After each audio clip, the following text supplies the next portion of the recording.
Dalam video pembelajaran kali ini terbagi dalam 3 pertemuan. Yang pertama, video tentang suhu, kedua tentang kalor, dan ketiga tentang perpindahan kalor dan integrasi ayat Al-Quran. Selanjutnya, mari kita simak video animasi pembelajaran yang pertama yaitu tentang materi suhu. Assalamualaikum teman-teman, halo, bagaimana kabarnya hari ini? Perkenalkan, nama aku Mondi yang akan menemani kalian dalam belajar pada materi bab 3 ini. Kali ini kita akan belajar tentang suhu, kalor, dan permuaian yang terintegrasi ayat Al-Quran.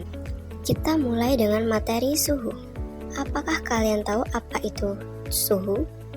Saat malam menjelang tidur, ibu kalian akan memasukkan makanan ke dalam lemari es atau kulkas agar tidak basi. Mengapa lemari es bisa membuat makanan jauh lebih awet? Apakah ada kaitannya dengan nilai suhu yang tinggi atau rendah? Lemari es dapat membuat makanan jauh lebih awet karena kemampuannya dalam menjaga suhu yang rendah. Secara keseluruhan, suhu yang rendah dalam lemari es membantu memperpanjang masa simpan makanan, serta dapat menghambat faktor-faktor yang dapat mempercepat pembusukan. Jadi, nilai suhu yang rendah adalah kunci dalam membuat makanan jauh lebih awet di dalam lemari es. Lemari es ini merupakan salah satu contoh betapa pentingnya besaran suhu dalam kehidupan sehari-hari. Baik, kita balik lagi membahas tentang pengertian dari suhu. Suhu adalah suatu besaran yang menyatakan derajat panas suatu benda. Misalnya, ketika kalian berada di dekat api, kalian akan merasakan panasnya api tersebut. Dan ketika kalian memegang es batu, kalian akan terasa dingin.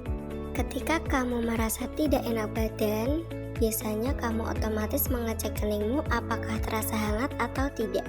Karena mau memastikan apakah kamu mengalami demam, demam adalah tanda bahwa ada yang tidak beres dalam tubuh kita.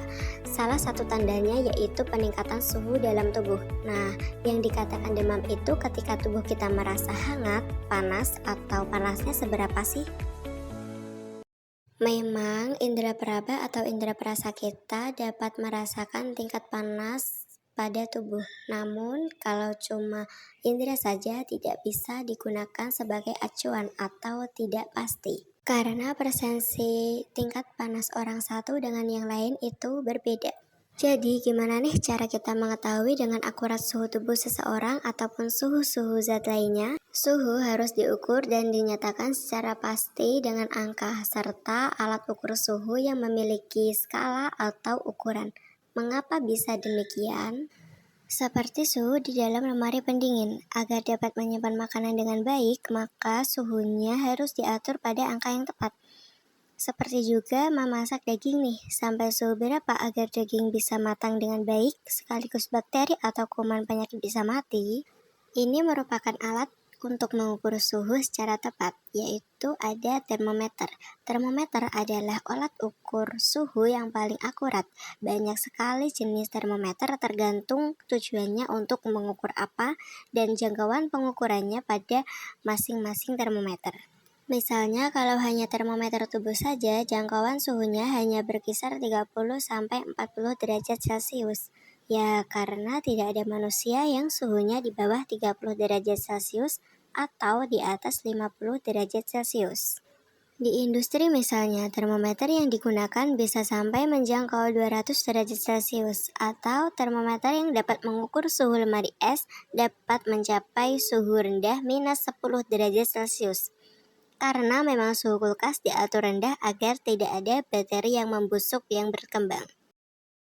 Suhu merupakan besaran pokok dengan satuan internasional Kelvin, tapi kalau di Indonesia biasanya sih satuan yang dipakai adalah Celcius.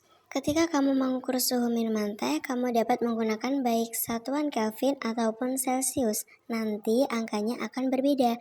Nah, kalau kita hanya mempunyai satu jenis termometer dengan satuan tertentu, terus cara mencari tahu suhu dengan satuan yang lain itu bagaimana? Sebelumnya kita akan mengenal satuan atau skala suhu. Yang pertama yaitu Celsius, ditemukan oleh Anders Celsius, berkebangsaan Swedia. Skala ini digunakan di beberapa negara di dunia termasuk di Indonesia. Yang kedua ada skala Réaumur, ditemukan oleh René-Antoine Foucault de Réaumur, berkebangsaan Prancis. Yang ketiga ada Fahrenheit, ditemukan oleh Daniel Gabriel Fahrenheit, berkebangsaan Jerman. Skala ini banyak digunakan secara luas di negara-negara Eropa. Yang terakhir ada Kelvin, ditemukan oleh Lord Kelvin, berkebangsaan Britania. Skala ini dijadikan sebagai satuan internasional. Selanjutnya kita akan membahas tentang konversi suhu. Mari kita simak cuplikan video berikut ini. Dan jika nantinya kalian kurang paham, silahkan kalian tulis pertanyaan di selembar kertas ya. 4 skala termometer yang umum digunakan adalah Celsius, Réaumur, Fahrenheit, dan Kelvin.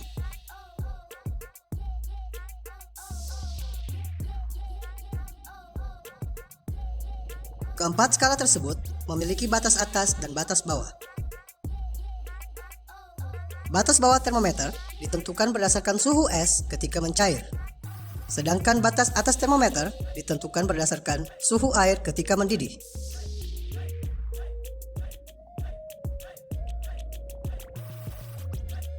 Skala atas Celsius adalah 100, sedangkan skala bawah adalah 0.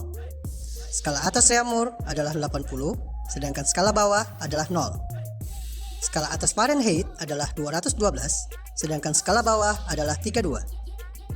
Skala atas Kelvin adalah 373, sedangkan skala bawah adalah 273. Berdasarkan batas-batas skala tersebut, dapat dilihat bahwa jumlah skala Celsius adalah 100, Réaumur adalah 80, Fahrenheit adalah 180, dan Kelvin adalah 100.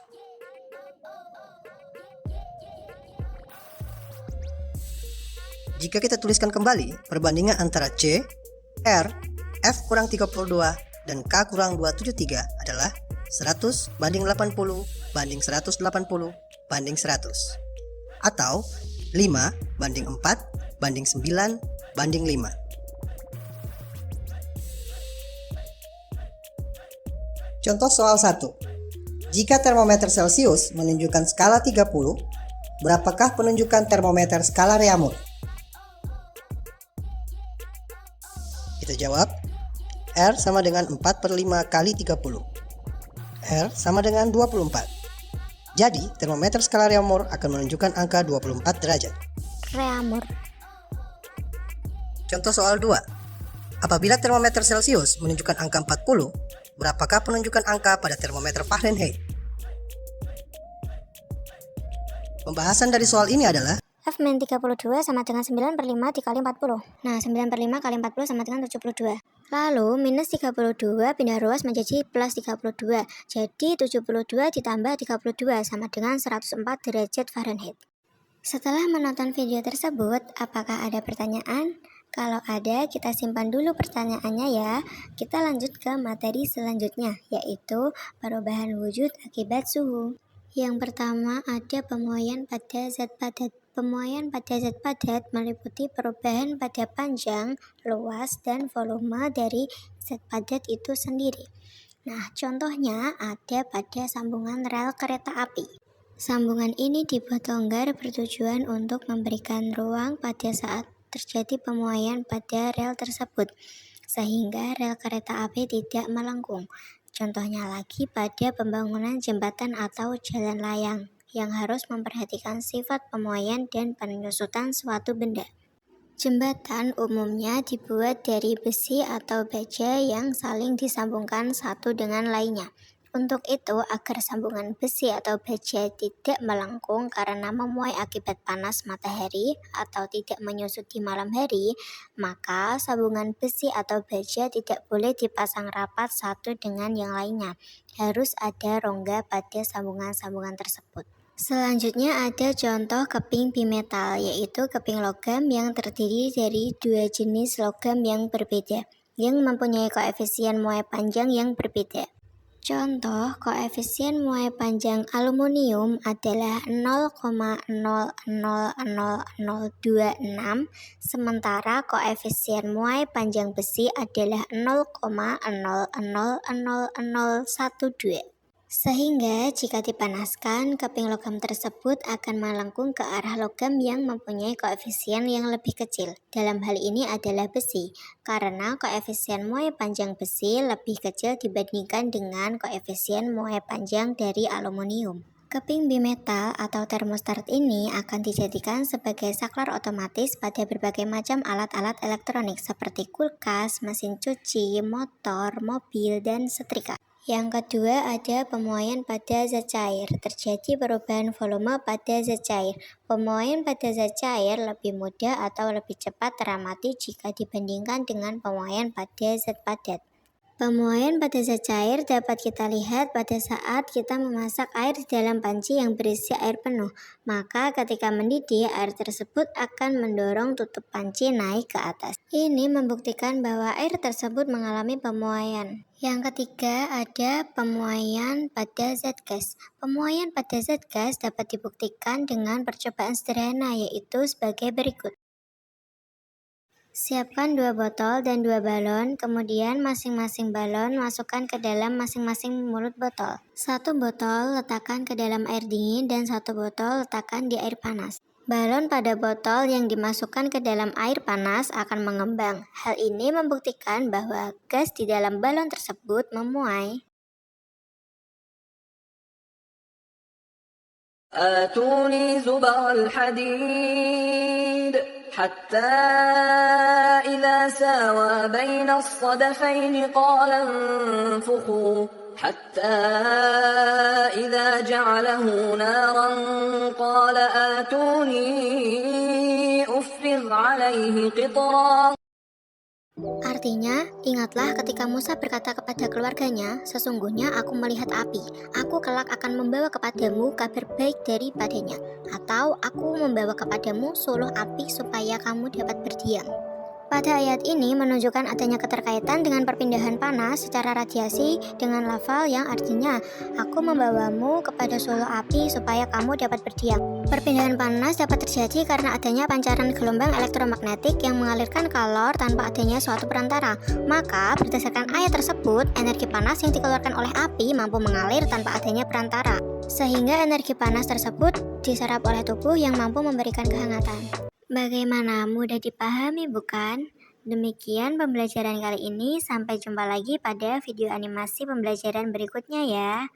Wassalamualaikum warahmatullahi wabarakatuh.